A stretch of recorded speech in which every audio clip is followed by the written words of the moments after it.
right now on Higher Journeys Radio with Alexis Brooks.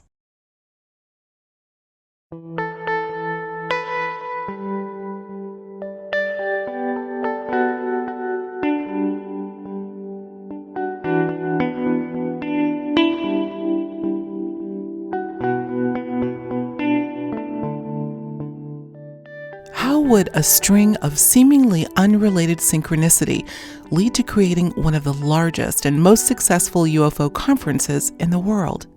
Co-founder of Contact in the Desert, Victoria GeVoian, shares her story with all of its twists and turns of how she serendipitously stumbled onto her path.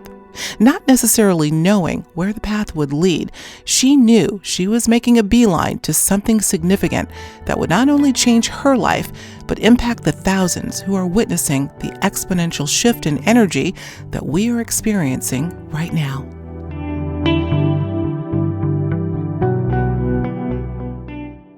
When we think of the field of ufology and the multitude of special events and conferences and lectures on this now burgeoning field, there's definitely one event that comes to mind, and that is Contact in the Desert, one of the, if not the largest UFO event of its kind. It's a 3-day extravaganza that many of the most diehard followers of ufology, from all over the world, I might add, are sure to attend, and for good reason. Contact in the Desert features the most prominent voices in the field, dropping the latest research and news on a subject that, although has seen its fair share of scorn and ridicule in the past, it's finally gaining more momentum within the mainstream of society. Well, today I am so delighted to have the co-founder of Contact in the Desert with me, and that's my friend, Victoria GeVoian. So welcome, Miss Victoria. Hi, welcome. I'm welcoming you. Well, you can say welcome too, because I am in your home as well as you're being in mine, in my home studio. So. Yes, thank you. Alexis, it's a pleasure to be here. Thank you. At long last, we have you on. Well, listen, I have to tell you, I'm speaking to the Higher Journeys audience at this point. Though Victoria and I have not known each other for that long, only about a year, I'd say. When we first made contact with each other, it was as if we were two long-lost friends who hadn't seen each other for years, but picked up right where we left off. Maybe, I don't know, maybe in some other lifetime, on some other planet or dimension, we were friends. And although I say that somewhat facetiously, you never know. Right, Victoria? Absolutely. You never know. I do think there's something to that. Well, in segueing, speaking of visiting or even living in other worlds and in other levels of reality, this idea is not so far off to you, is it? You mean the idea of doing living? Well, I want to talk about some of the experiences that have led up to what you're doing today. I want you to talk about your entry point into these fantastic and mysterious realms of otherworldly reality, because I know you have a little to share in that regard. Yes. Okay, so all right, so we're going to go way back when. Okay, here, basically, I started off many years ago, and I used to go to the Bodhi Tree, which was the most amazing bookstore actually in the world that was metaphysically inclined. It was a metaphysical bookstore in Los Angeles, and the Bodhi Tree was where everybody went. I mean, everybody got started there. Shirley MacLaine, all the rest of it, everybody. Well, I used to buy so many books from there, because I had this amazing appetite for this kind of information, alchemy, hermetics, anything that dealt with the esoteric.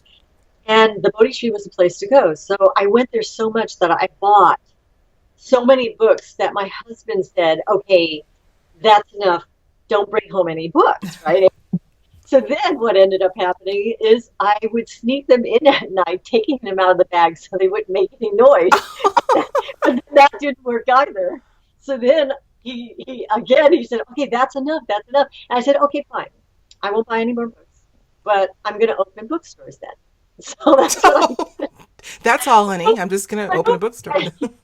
Exactly.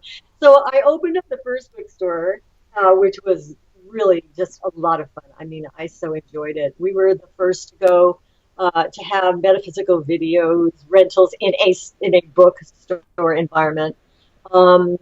I sort of led the whole thing on the packaging of books on tapes at that time. Went around to all of the different publishers to make sure that they were be able to put this information on the shelves because, I had to fit a certain way, the packaging, of course. There were so many things that we started doing. We were the first to do, right after the Bodhi tree, when they did their wooden shelves, we did them as well.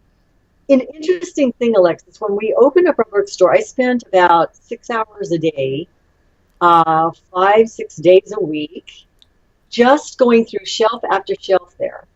And it was so cute. They would serve me tea and all that. They were so giving. They really were supportive in helping others to open up these stores to help awaken humanity.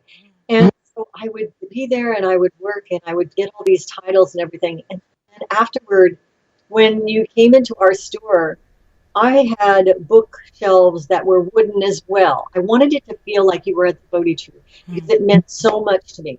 And then I had the shelves themselves in the same sort of order so that way when you came in, you felt like you'd been there many times before.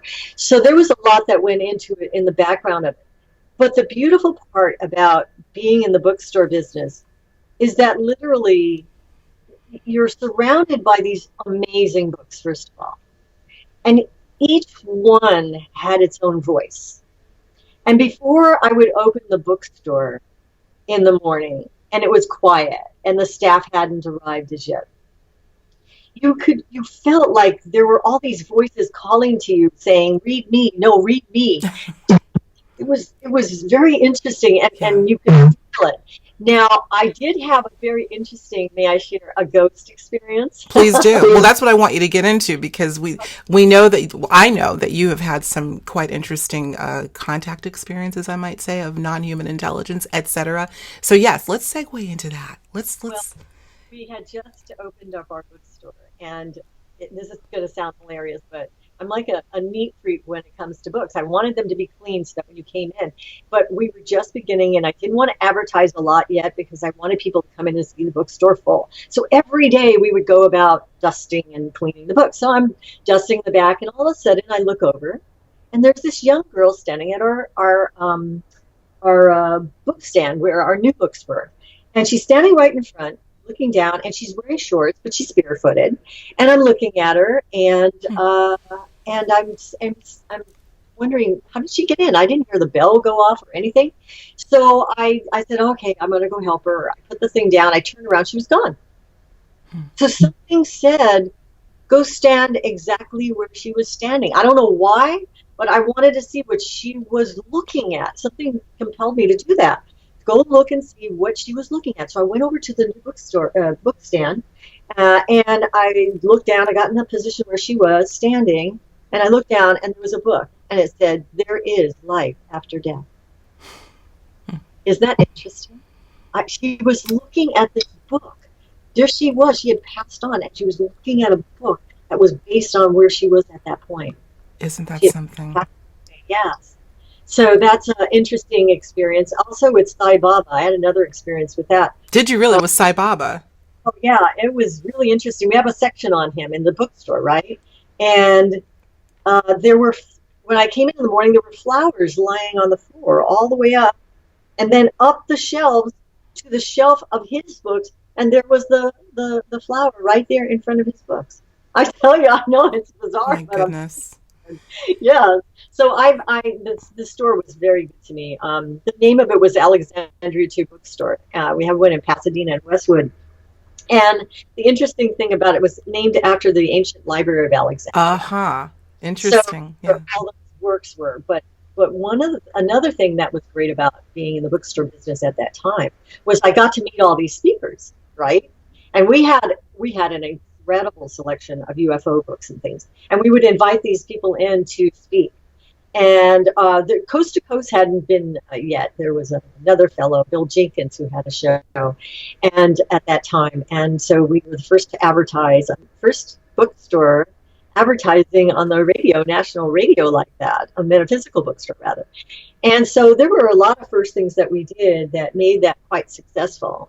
And from the bookstore business, I then went into programming because I had already known all the speakers and everything. So it kind of bounced forward on that. And then I ran for 11.3 years, I ran the Joshua Tree Retreat Center. Mm-hmm. And I meet a lot of new people there as well. So my life sort of led me up to this point. I mean, there was only 300 or 400 people coming here when I got there, and when I left, there were 40,000 people coming and Wow. going out of there.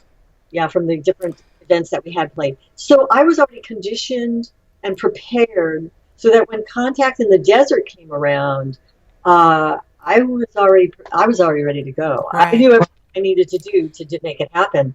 And Paul Andrews, my partner in Contact in the Desert, came up to me one day and said, "Look, you're doing it anyway. Let's do a conference together." And I said, "Okay, fine." We kind of laid out all the different kind of subject matter that we were interested in. There were 2 or 3 of them. And I said, "Okay, we'll do this first," which was the Contact in the Desert UFO one, and then we'll go to the next one after. Well, the strange thing about it all is that Contact in the Desert grew so organically, effortlessly, to the heights that it is at now. It grew incredibly fast. We did not expect it at all. I tell you, we were Mm. just, okay, we're going to do a conference, but this thing gets bigger and bigger each year. Well, that's evident, and we're gonna actually segue into that because there's just so much that you can share not only about what's coming up, but what has happened in the past. But I'm just remarking, Victoria, and you and I have talked many times about the synchronicities that have been in your life. It seems for your entire life, and unfolding and unfurling to reveal something bigger, almost as if like that voice that told you go stand where you saw that apparition, and it had something to show you. It seems like you have a nose for following your path. I would say. They're called life assignments. You know, we start off one way, and I can tell your audience this, that every single thing that you learn in your lifetime, everything that you go through, are all needed for something else further along down the line. That's right. Now that I'm older, I can look back and I see the importance of every little job that I had. Hmm. It's really incredible when you start to look back at your life and you go, "Oh, I see why that had to happen because this other thing had to happen." And you find that it's all interconnected. There are no mistakes. Everything is in preparation for the next. I remember when I was running the bookstore, and then we opened the second one, and etc. And what happened is that we had so many different employees, and I was being pulled in this direction and that direction, and 30 people here and 40 people there, and all these things. And I felt like my mind was just gonna break because I had everybody coming up and asking questions constantly, day in, day out. And for years it went on like that. And then one day I just couldn't take it anymore. And I went over to this little book, and it was called White Eagle. Now, don't ask me why I did that. I have no clue. I just went straight over to this book and I just opened it up. I don't know if you've ever done that before, where Absolutely. Book dowsing. right? And then what happens is there's something there for you, right? Yes. So I just went over, I opened the book, and it said, "You are being prepared for something that will be coming in your future." Isn't that something? And that these lessons, and it goes on and on about being prepared, being prepared. Well, then I stepped back and I said, okay, if I'm to have responsibility to this extent, then in the future, and this is the reason why all this is happening, is so that I will be prepared mentally and physically to take on whatever it may come. And you had no idea at the time what that something would be. No Conscious idea. Okay. No idea. But I've always been a fixer of myself. I've always been on a path. I'm even when I was younger, I was like maybe 14 years old or so, and I found that I couldn't walk out of the house without makeup. And then when I realized that, I went, oh, well, in that case, you're not allowed to wear makeup for a year. Now go figure who thinks like that. I feel embarrassed even saying it. And I was like, what? Where did I get that at? And so for a year, I went completely without makeup. So after that, it made me not rely on anything other but of who I was. Very interesting. Yeah. Yeah. That's amazing. Let's pause there for a minute, Victoria, because I think this is something you and I touched on this in our chat yesterday offline about how following, not looking for synchronicity, but recognizing it and noticing that it follows a pattern of, and again, I use the term unfurling for life's path, even if you don't know consciously what that path is. You know that you're on one. And I love the point that you made, that particularly after you've done a few years, you've been around for a little bit, can look back in retrospect and say, now I understand why that happened.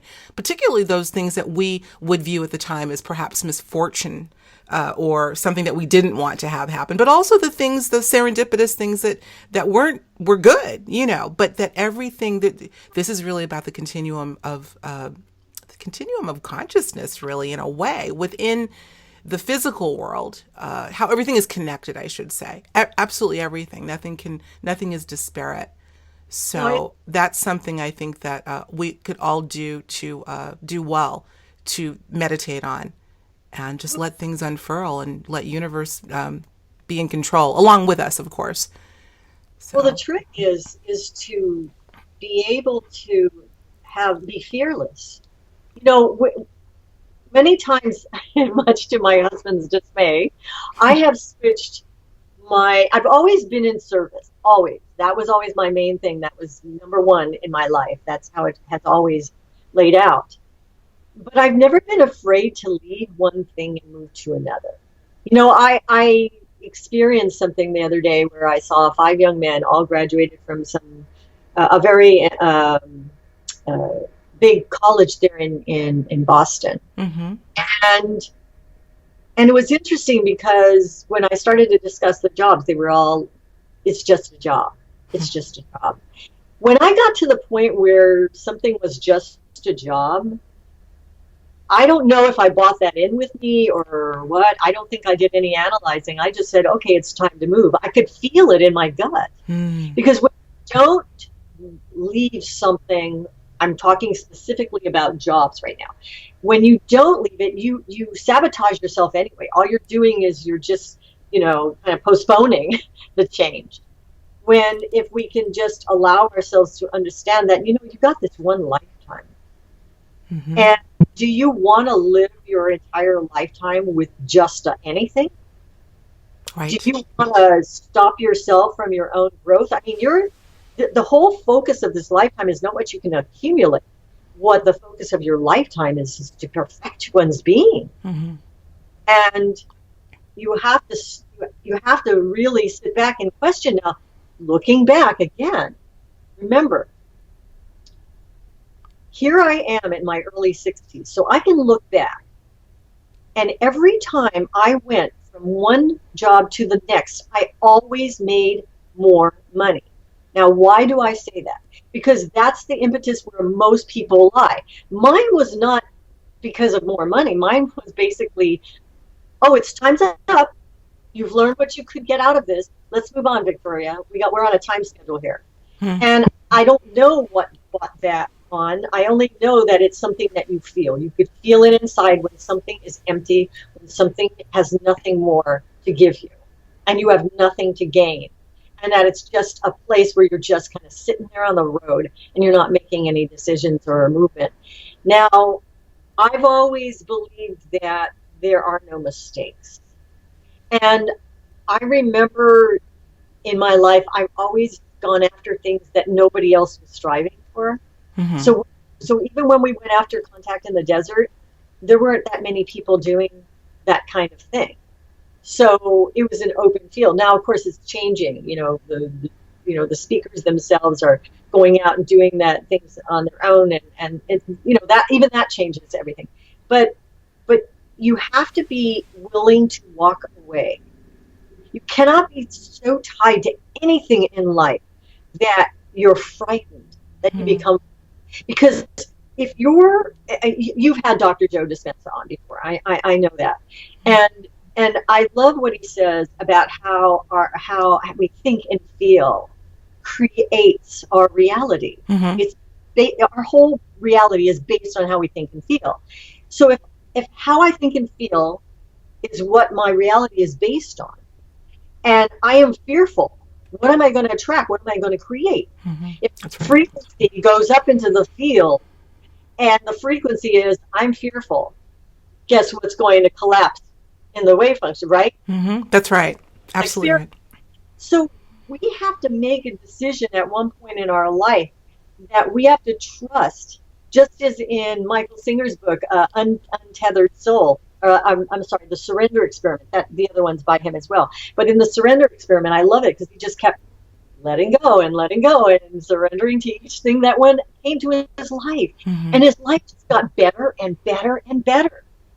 And within those things, there were these huge leaps of growth, but he didn't feel that he had to stay in one thing forever. He focused on only one thing, and that is perfecting himself. And that's what I feel for myself.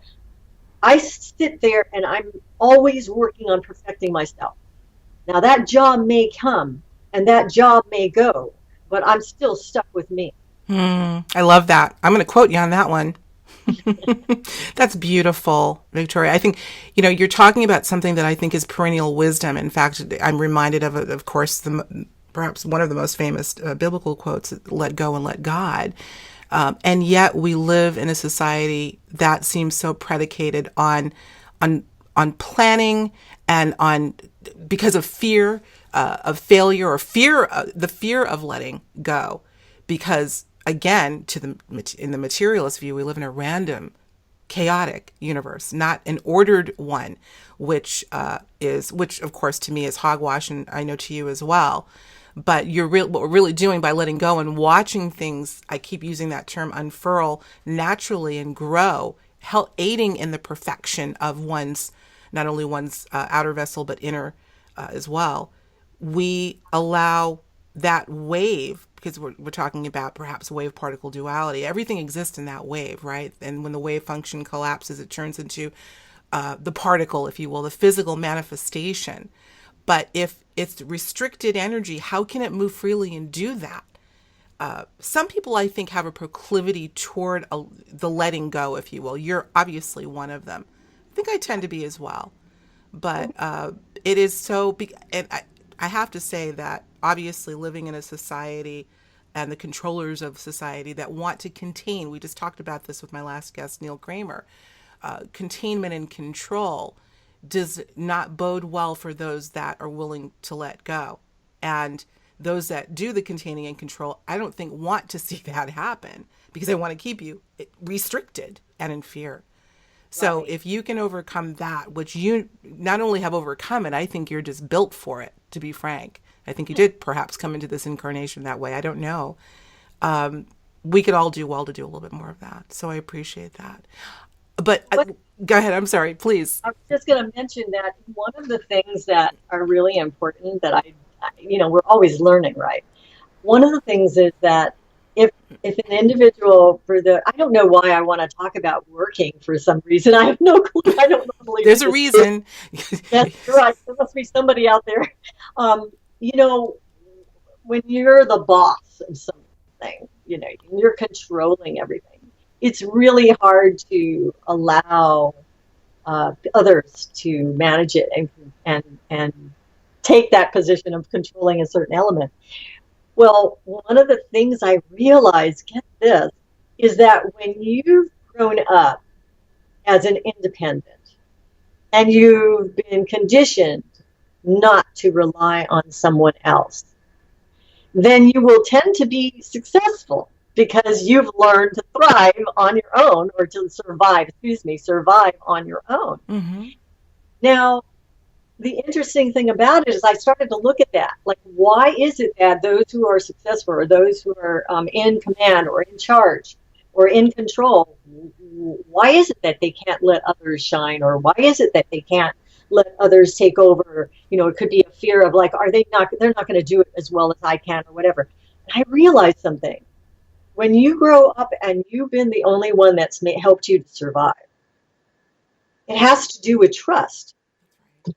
Because if you didn't grow up in a situation that had people around you that you could trust to help you, or trust to guide you, or trust to help you to survive, you are certainly not going to show that later on in life, because you've done it all your own. So for those of you who are kind of captured in their job or captured in their work and not allowing the space for others to thrive in that same space, it's only because one of the reasons I should say is because if you've never relied on anybody before in your life, it's harder to let go now. Mm-hmm. Of course. Yeah. And so what I do now is I trust in the field. I look at the individuals because I have a tendency to want to make sure that everything is right, just right. That's not real, not in this world anymore. Yeah. No one can do anything by themselves. You want to start a business? Don't go out there and do it by yourself. Not going to happen. And the reason why is because the way that energy is right now at our specific time for humanity, it's about where one or more are gathered in my name. In other words, it has to be a group effort. It could be one, it could be two people. I'm sorry, where two or more are gathered in my name. Excuse me. It has to be two people or more to make things happen. It takes more energy to break through. Why? Because everybody wants to make it. Everybody wants to be successful. So there's more energy that's needed now to gain access to that success, that stratum within the field where that success lies. That's interesting to think about. Well, I know that there's power in numbers. I think more perennial wisdom here, and now more than ever, we need the numbers to make that shift in paradigm that I think so many of us are looking for. Well, that's great. Thank you for that. I always say a prayer, Higher Journeys audience out there, just so I always say a little prayer just before we go on air. And I say, as much planning as we might do, let this conversation go where it needs to go to be of the benefit for those who will be on the receiving end of it. So I didn't expect it to go there, but I do appreciate that, Victoria GeVoian. That's important. And we're going to revisit that conversation again. I think you're great to speak about that. But speaking of power numbers, I now want to segue to contact, because we get this little event going on. And, I'm being facetious, of course, big event going on. And about 30 days, I would say, I think almost to the day. June 1st to the 4th. And we talked about sort of the impetus for how this got started for you. But I want to ask you a question. Going into year 6, this is going to be the 6th annual event. I'm sure by now you have a fairly good measuring stick for how this subject matter has deepened, intensified, and gained more momentum. You having a purview that you do. What do you think this is due to? The subject matter we're talking about here and the growth of contact. What do you think it's due to? First of all, I was speaking to an astrophysicist who had taken over the job of what Edgar Mitchell, the astronaut, was working on in regards to the abductions. And so I was talking to him a few weeks ago, and he said that abductions are actually on the rise.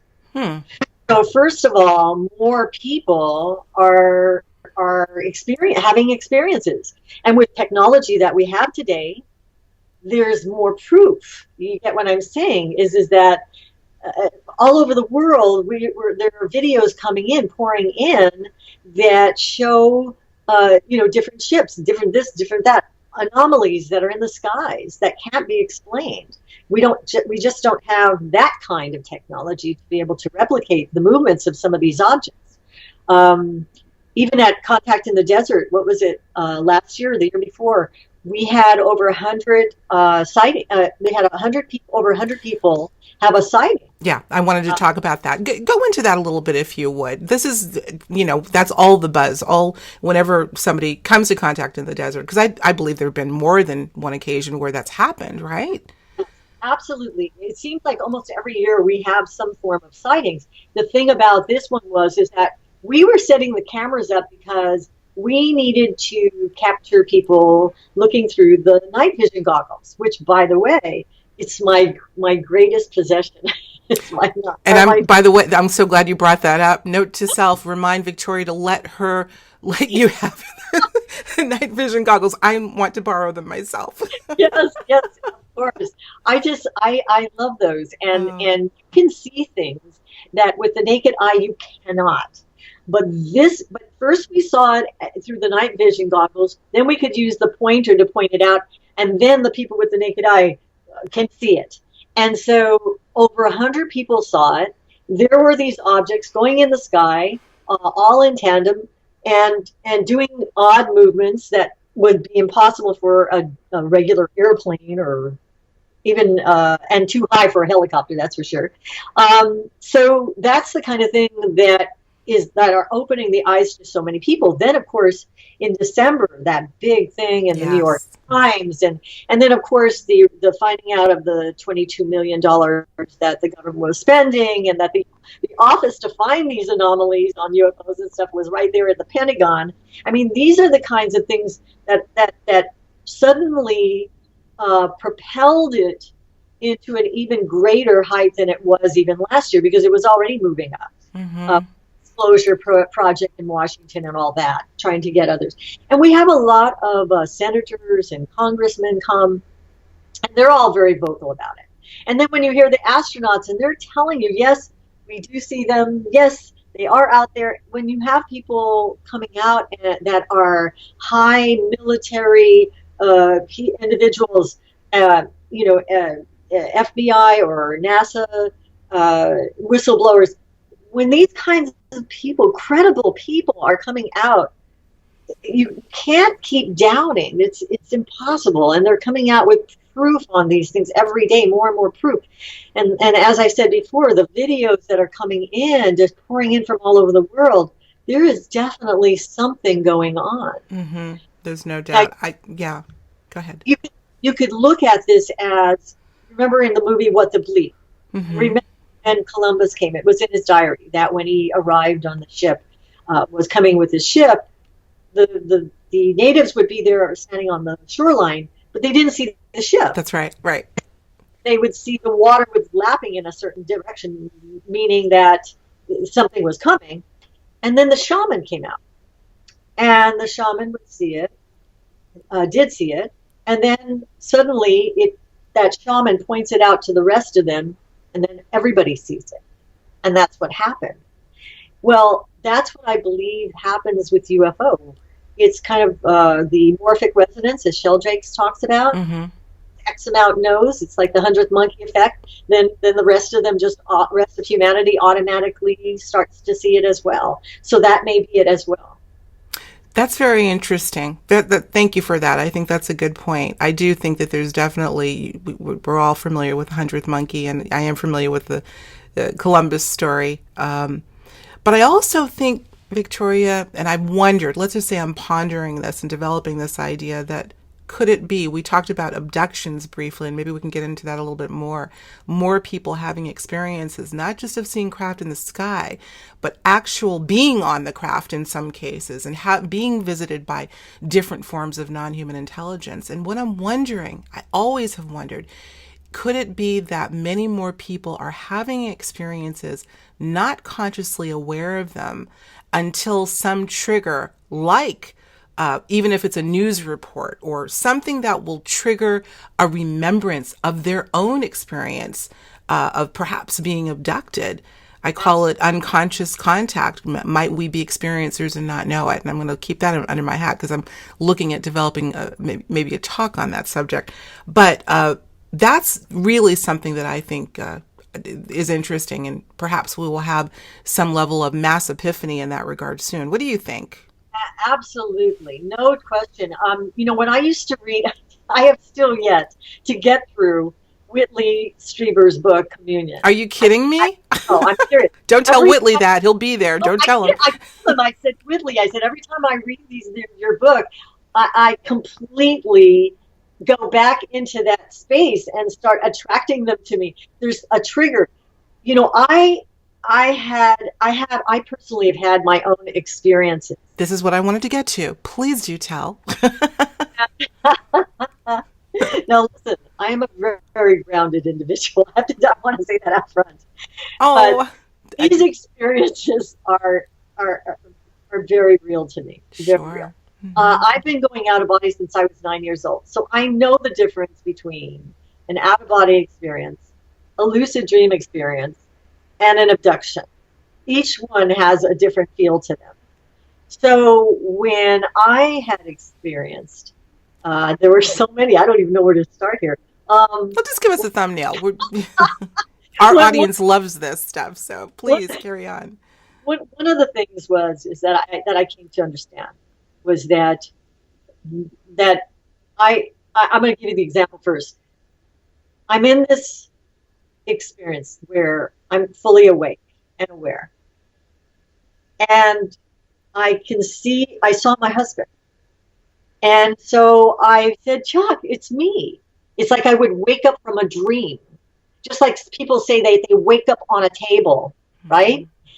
And they have these beings leaning over them, working on them. I mean, that's happened too. But in this particular case, I wake up and my husband's there, and I go, "Oh, Chuck, you're awake. You're there. You can see me. We're together in this space." And I was so excited about it, and he just looked at me kind of strangely. And so instead of that warm, inviting look, I got this strange, like, okay, what do I do? That's what I do. And I said, oh, you must be asleep still. You're like sleeping in this state, da da da, right? And I put my hand up to touch his face, and it wasn't him. Oh my It gosh. was one of them, because I could feel the structure, the bone structure. Not it wasn't a bone, but I could feel the skin structure of that being. So I realized and recognized that they do have control over your mind.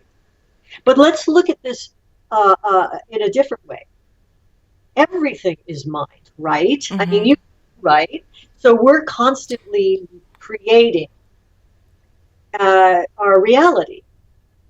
And so if everything is mind, then and things influence our mind continually through the day. If a person walks through the room, you're affected, and if the person doesn't walk through the room, you're affected. It's the same thing. If it's constantly reacting to your body, your environment, and time, as Joe would say, then naturally, if one knew how to change the environment, to manipulate the environment, then it would change the way you see things. Absolutely. So if you're doing it constantly, then of course they can do it. And they're probably leap years beyond us. Absolutely. Well, that's been called screen memory, actually, by several in the field. The ability to have, and again, it's somewhat nebulous as to who is triggering the screen. In other words, where you think you may be seeing a clown. I know that's been talked about. And when those people in regression that think they have been in the presence of a clown, let's say, in regression, and they go deeper, they'll find out that that is not the clown, but a being that may be too hideous to lay eyes upon. So we don't know whether that's being triggered by our own mind or theirs having the ability perhaps to manipulate ours, or a combination thereof. But either way, I think that's amazing. Absolutely amazing.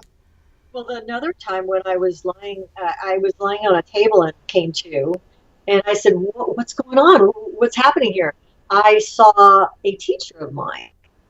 And I said, "Marie, what are you doing here?" And she just looked at me in a very loving manner and said, "Not to worry. Just think of how much more you'll come to know." Because I realized that what woke me up was there was like a needle pressed into my forehead, but I mean, or my to the right, on the right side, which I found out where our memory lies. And so they were doing something with my memory. And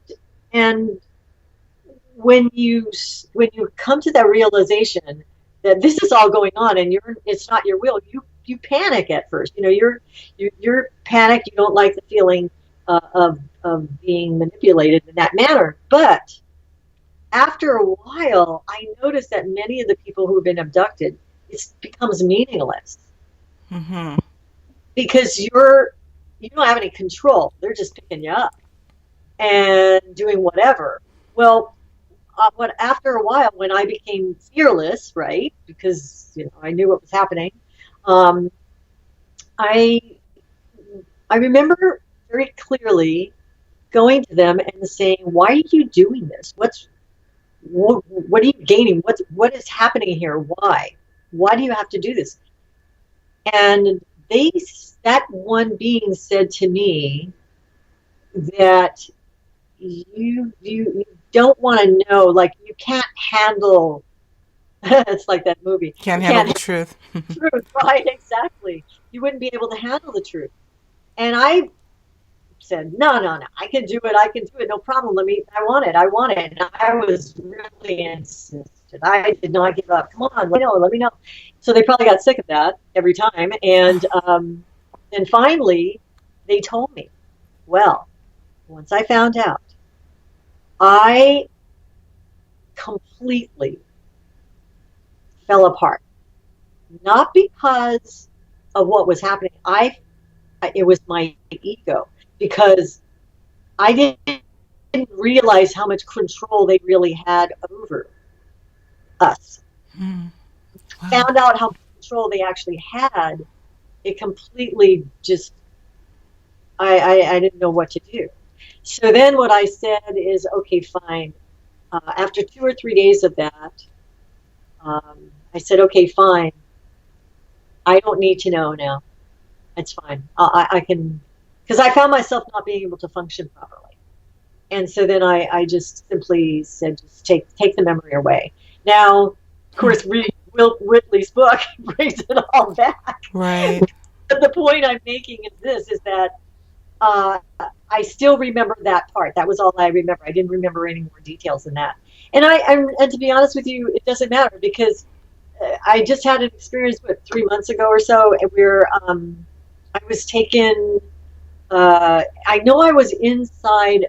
I don't know if it was on Earth or where, but it was actually where our military was working with them, and I was there. Hmm. So yeah, so it was very very interesting. While I was there, they had this machine, and it had to do with time travel and da da da. So there was a lot of things going on. I'm There's not a going lot going on. I to think, is there's a lot. have you ever talked about this before, Victoria, publicly? Just pieces, just a Yeah. little piece here and there over the years. Um, my path is not to be glamorized or distracted No, no. by anything outside of me. It's really about what's inside. And so I stay very centered there. Yes, I will have experiences, but just as Dr. Joe says, you can't let your body, environment, or time control the way you think and feel because then your reality is going to be based on that. So I'm very careful. I'm awake enough to constantly to want to be the observer in my own life. I want to know, what am I thinking, what am I feeling, Right. what am I saying or doing. Every moment, I have found that in knowing that I have control over my reality, what I'm going to experience. If it's going to be based on how I think and feel, then let me keep myself in a frequency that is acceptable. Mm-hmm. And by doing so, watching my frequency constantly, like, okay, am I feeling depressed or am I feeling good? Am I feeling bad? Whatever. Because I know I'm going to draw those experiences to me so that I can experience, so that they're part of my life. Well, it's made me awake. I always look at Eckhart Tolle and I admire the fact that he can stay centered in that space and not move. I love that. Yeah. So the only thing that got me there was just to recognize the fact that if I watch my frequency, if I know where I am thinking and feeling from, I can keep myself at a certain space. Now, that's not to say that I'm not surprised by things, but I also am accepting surprise. Like I wake up in the morning and I say, "Okay, God, what you got for me today?" Like I'm not. I don't want to have to go back and relive my past. I don't want my past to be my future, Mm-hmm. and that's the key. Awareness, I always say, is so important. When I say awareness, I mean just being not only cognizant of your surroundings, but cognizant of your feeling, where those feelings may be coming from. Really just being aware. That's all part of the letting go, right? That we talked about at the top of the show. And the movement and the freedom of energy to allow, I don't know, to allow a map to be drawn for your life. And in that freedom, you will follow that map, even though you don't know where the destination is. I'm kind of getting caught up there, and it sounds like you have a propensity in that direction. There's no question about it. Listen, we're going to take a quick break because I can see this could go for, as is usually the case with us, Victoria and I, forever. So let's take a quick break. We're going to take a 1-minute break and we'll be right back, folks. Hold on. Join us in Indian Wells, California for the 6th annual Contact in the Desert UFO Conference, June 1st through the 4th. Contact in the Desert is an epic weekend of adventure filled with exciting explorations into ancient aliens, human origins, crop circles, UFO sightings, disclosure, and the newest evidence of ongoing contact. This amazing weekend offers more than 50 lectures, 40 workshops, 8 exciting panels, and special events. Contact in the Desert features leading experts including George Norrie, Giorgio A. Tsoukalos, David Wilcock, Linda Moulton Howe, Michael Tellinger, Eric Von Daniken, Corey Good, Doc Wallach, and many more important researchers and scientists in the field. With a breaking New York Times story, disclosure of the Pentagon's mysterious UFO program, Contact in the Desert is the place to go to get the inside track. Join us at contactinthedesert.com or call 760-660-8484. That's 760-660-8484. It's time to make contact. That's contactinthedesert.com. All right, everyone, we're back with Victoria GeVoian, co-founder of Contact in the Desert. I love all of the things that you're sharing with us, Victoria. And, you know, as I'm listening to you and your walk, your spiritual walk that you obviously have had most, if not all, of your life, it makes me think of being at Contact in the Desert last year. Last year was the first time we covered Contact for Higher Journeys. And I have to tell you, I was so impressed with the energy and enthusiasm that was present among the attendees. And there, what I found was definitely an overtone, like yourself, of spiritually minded people. Not just there to pick up the latest news and research on the nuts and bolts of the UFO subject, but with more of a metaphysical or consciousness-based interest. So there's sort of this convergence of interest going on, and maybe of late, when it comes to these subjects. Don't you think? Wouldn't you say so? Yes, I think that the next great step is being taken. It's already started. You know, you were right on mentioning about the fact that, before everybody was interested in the lights in the sky, right? Well, now you've got different individuals. You always have different groups within it. But I must say that overall, the quality of individuals that go to the shows are really incredible people. I would agree. Oh my gosh. They are the most sweetest, loving, caring. I don't know what to say. I'm so thankful that we have such great attendees. They are polite to one another. They care about one another. They help each other make decisions on who they're going to see next. It is the most sweetest thing. But I noticed that more and more individuals that come to our conference are now interested in, okay, we know they exist. We believe that they're here. Now, what do we do from here? What do we do from here on out? What's our relationship? Why are they here? How is it that they are part of our own growth? You know, everybody comes to spirituality, metaphysics, whatever you may call it, religion, whatever, in the way that they do. Everybody comes in their own way. Mm-hmm. One aspect, and this is just something I've been thinking about again, one thing that I've found is a lot of people are coming to the spiritual aspects of life through the study of ufology. Interesting. Because if they are designed, and more information is coming out, that they are moving us and somehow connected to us from our past DNA, that we came from them at the onset, be it through whatever means, it could be under slavery or whatever it may be. It doesn't matter. What matters is the fact that we are here today at a point in our evolution where I think we surpassed our own creators, if that is the group that you're in. In other words, there are certain individuals that believe that they created us. That's right. Mm-hmm. And took their DNA, mixed it with the Neanderthals, and hence we came to where we are now. They just didn't expect the evolution, the natural evolution of us to take on the space that we're in. I think that we are eventually going to even surpass them. I don't know if they have a soul. I don't know if they have the capabilities that we as humans have, regenerating ourselves, giving birth. These are the things that we've questioned over the years. But another big question is how do they affect our own consciousness? That's right. How does it relate to how we are moving through our own evolution? Right. Have we truly gone beyond even them in our understanding of who we are? That's an interesting question, but I have to ask you, when you say they, this is a highly contentious subject when we talk about species or ETs as being, or painting them with one broad brush. And Right. I don't know that any of us truly and fully know the scope of this, how ubiquitous they are, who are they, and are they one?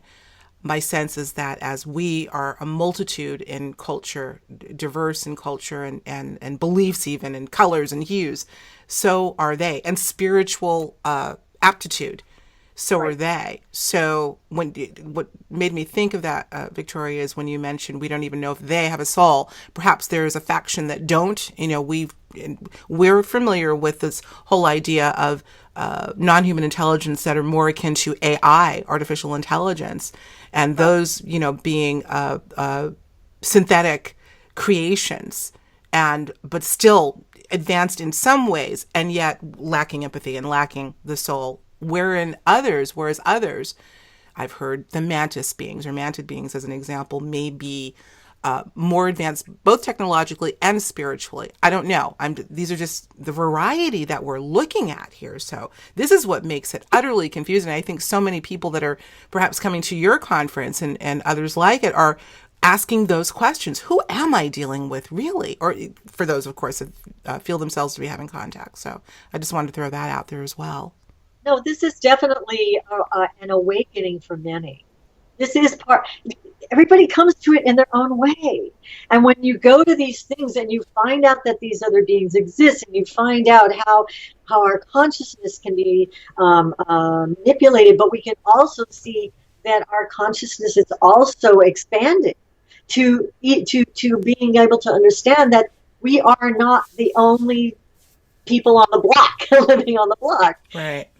That alone is huge and opens so many minds. So sometimes we look at things and we'll say, I remember, I forgot what it was. Was it some TV show on TV? And it was showing all these people and how they lived and all this stuff. And I remember my mother-in-law, who was from the old country, she would look at it, but her whole mind expanded because she got to see how other people lived and how other people thought and all of that. So that was her way of learning, and how her consciousness was able to be expanded. Mm-hmm.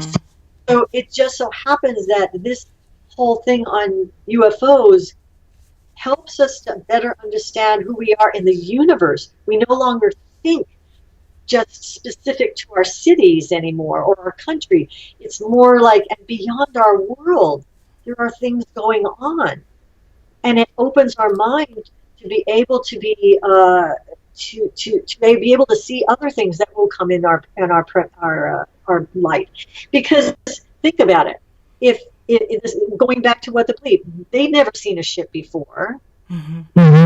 Somebody had to see it first, but once one sees it, then others can see it, and that's what's happening as a whole for our humanity. We're growing and expanding, and I believe that spiritual growth, the spirituality that's in this whole genre, is based on the fact that we're not alone, Mm-hmm. and that we're multi-dimensional beings, and that there is a greater state within us within which we can survive.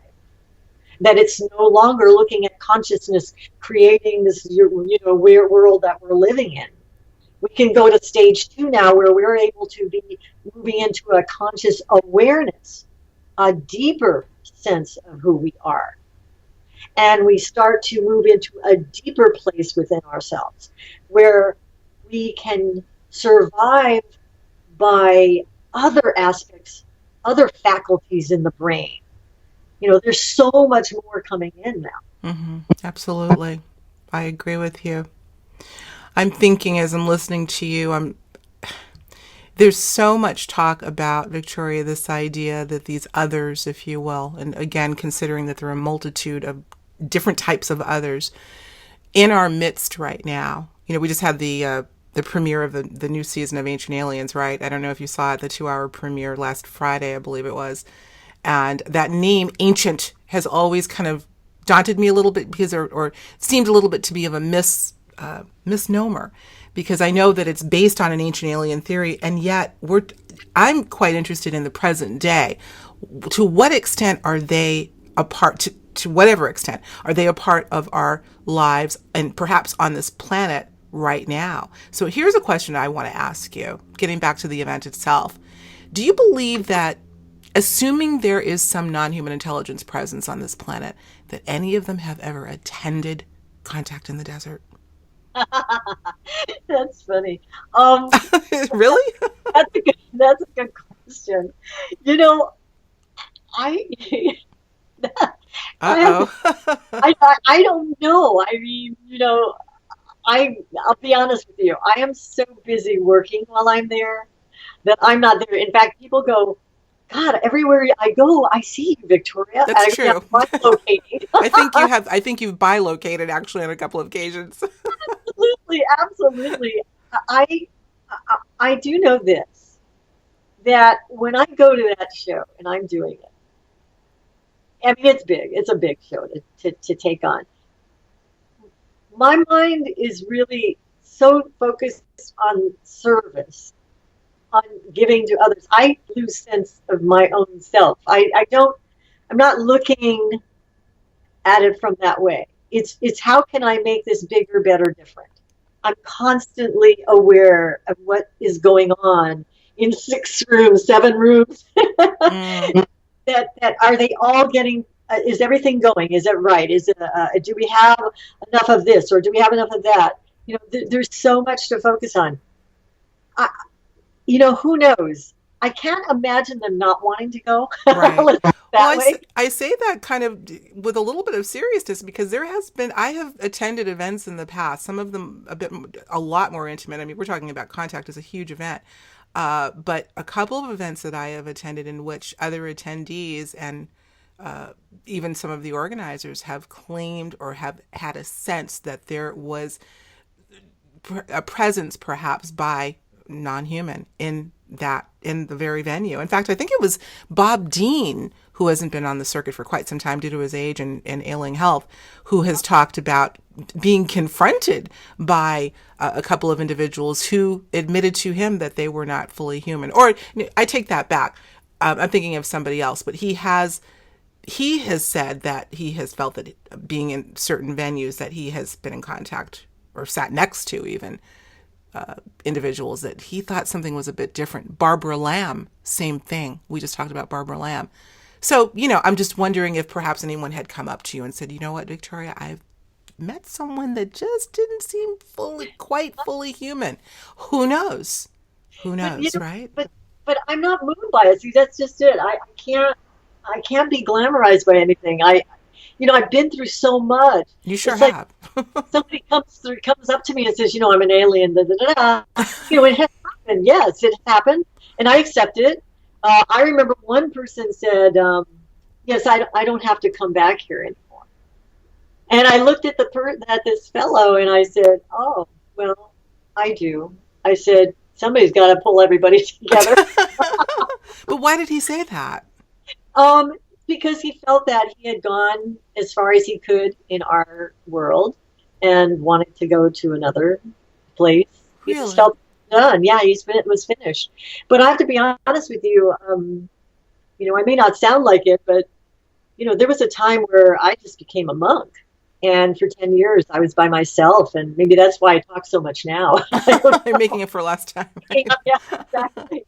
Yeah. But I took time away, and I remember I went so deep in it that it felt like looking at other individuals. I was truly just an observer of life. I literally saw, people were walking around me and all that. I could converse and all that, but I didn't feel connected. I didn't feel, in other words, I'd gone so high that I was at total peace inside, total. I wanted for nothing. I had everything. I felt full. But that connection, I found myself by myself, that I said, oh my gosh, what use do I have in getting to that point in my own spiritual growth and finding I'm alone on the top of the mountain? And so I just said, no, that's not going to work. If they don't make it, I don't make it. Because if we're all returning back to that oneness, then that means all of us. If I don't make it, you don't make it. You don't make it, I don't make it. So what's the use of going by yourself? Why not go back, work with others, helping them, serving them, and keep working on who you are as a being, and do that from there. And that's always been my thing. So when yes, I come upon many people that have gotten to certain places in life, but I can't look at where they are. I can only judge where I am. That's right. I agree What I, with you. yeah. Yeah, that's great. Beautifully said. I can't believe it. I'm looking at this clock. Not only are we nearing the end, we're over. So we're going to have to wind it up. I know we're going to have you back, and we're going to talk next time we have you on. We're going to talk about the great book that you wrote all the way back in 2002 called God as Mother, a true story of the search for mystic Christianity and origins of the soul. You recently sent me a copy. And by the way, folks, I haven't even cracked it open yet. I'm putting it on my summer reading list, but the cover, if you can judge a book by its cover, I know this is going to be a good one. It's absolutely gorgeous. So we're going to have you back to talk about all that. But before we close out, tell us first of all, really quick, we just ran a little spot on where it's going to be happening this year, Indian Wells Resort and Spa in Indian Wells, California. But give us a little sneak peek about who we're going to be hearing from, and what do you think is going to be the biggest coming out, let's just say, hint of this year's conference? Yeah. Well, what's exciting, first of all, the date is June 1st through the 3rd. If you're staying for the intensives, that's on the 4th. So it's a 3-day event. Now, we've got what makes Contact in the Desert what it is that we have an amazing lineup. Nassim Harriman is joining us, Wilcock, Corey Good, Freddie Silva, Giorgio Tsoukalos, Whitley Strieber, Daniel Sheehan. I mean, the names, Robert Schuck. We've got Linda Moulton Howe, Richard Dolan. I mean, these are just John D'Souza, Jason Quidd, Billy Carson. Anything that you're interested in. Absolutely. It's all there. Whether you're the ufologist or you're the disclosure enthusiasts, it doesn't make, or the ancient alien, it's all there. That is one of the primary things that people love about the show, is that we are giving you it all in one, and you get to choose what you want to see. Yes. We have over 50 speakers, 75 lectures, 50 workshops, and another 17 intensives and 8 panels. We have meet and greets, and we have a huge special event on Saturday night, a magic show, David Copperfield size type. The beautiful thing about it is that we also have tours going to Giant Rock and to, Integratron and Crystal Hill, the other things too. So it's not your usual conference, that is for sure. We have a 360 dome. That's like VR without glasses, where you're immersed in dark matter, or in the 7 temples of Peru. I mean, the list goes on and on. It's It really, is really, something. And I can attest to it, folks. I was there last year and I'm like, and it's over already? You pack in so much stuff, but I think people wanted it to go on even longer because it's just so much going on. And again, not to sound cliche, but the energy is just good. And for those that are energy sensitive, you'll feel it when you go to these conferences. And unfortunately, many of them, because particularly when they're so large, you're going to get a potpourri, a stew, if you will, of everything. I And wanted I've to been to those. This I, one, I'm sorry, go ahead. I was just going to mention one more thing. We Yeah, have George Norrie will be there too, because I know there's a lot of individuals out there that love George Norrie. So absolutely. he's going to Yes. be there as well. Yes. Yeah, yeah. But so the energy is good. The guests, the speakers are good. Yours truly will be introducing a few of them as well. So I'm really excited about that. Let me ask you quickly, Victoria. Unfortunately, we saw several giants in this field depart this dimension, if you will, and I have to feel that they are continuing on their journey elsewhere. We're talking about Jim Mars, who was slated to speak last year and fell ill right about that time. John Anthony West we lost, I believe, back in February. And of course, most recently, Art Bell. Really a shocker for a lot of people. Do you know if you're planning any events to commemorate their work, their great work? Yes, during our awards event, we have an awards event that night. During that night, we will be commemorating them, yes. That's And great. so the interesting thing about it is that, I knew them all personally. So not Art Bell, but Art Bell, I feel like I grew up with because, he's the whole reason why so many of us came to any of this. Mm-hmm. People didn't even believe in all of these things before Art Bell. But Art Bell brought it to us on this platter and made it so accessible. I loved it Yeah, about sure, him. sure And, did. and so we're very fortunate. But you're right. I am so going to miss both John and Jim Mars, John Anthony West and Jim Mars, because they were such good souls. They were incredible souls. Mm. And books are there. And we do have, and this is not a sales pitch by any means, we do have, fortunately, the DVDs of all of his, Jim was with us quite a few years, and so was John. So we do have their videos available still, and thank goodness we have them. So they're still living with us. Absolutely. Absolutely. Their great work goes on and on.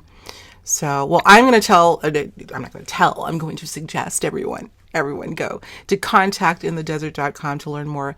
Get your tickets, and I know they're going to sell out, so please go over there immediately and make arrangements whether you're in the area or maybe you can get a good deal on a flight out. I got a pretty good deal on my flight out from Boston, so, and I would love to see you there. And Victoria, I can't wait to see you and give you a big hug and kiss, and we're going to get to hang out, even though you're busy. We'll still find some time to hang out, right?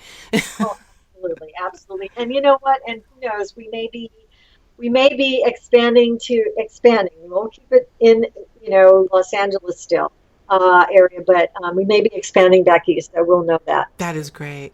You heard it Yes. here first, folks, I think. Yeah. Got And it. maybe you'll be, I don't know, in Europe one of these days. But Yes, yes. That we're in negotiations on right all right, I knew that. That's why I had to put that in there too. So now. that's great.